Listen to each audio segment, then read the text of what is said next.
But let's continue. Matthew 10:22.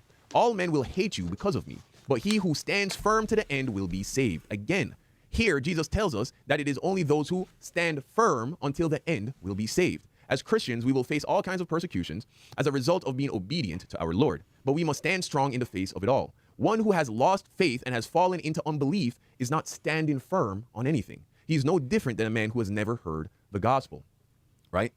So in order to understand this passage, let's get the context of what Jesus is saying. So let's start here in verse 16. It says, Behold, I send you forth as sheep in the midst of wolves. Be ye therefore wise as serpents and harmless as doves. But beware of men, for they will deliver you up to the councils, and they will scourge you in their synagogues. And ye shall be brought before governors and kings for my sake, for a testimony against them and the Gentiles. But when they deliver you up, take no thought how or what ye shall speak, for it shall be given you that same hour what ye shall speak. For it is not ye that speak, but the Spirit of your Father which speaketh in you.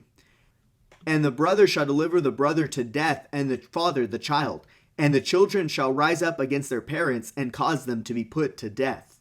And so the whole context here is talking about that they will face tribulation. They will face persecution for what they're preaching. And then verse 22 says, And ye shall be hated of all men for my name's sake, but he that endureth to the end shall be saved.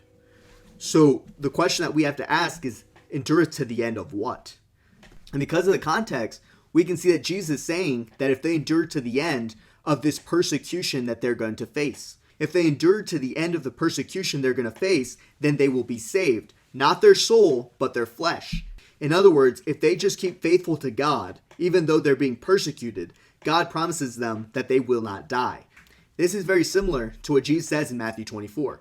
And so if you want a further explanation of this, I would encourage you to go ahead and look at the timestamps in the description and jump ahead if you'd like a further explanation of this. But Jesus is not saying that enduring to the end will save them from hell.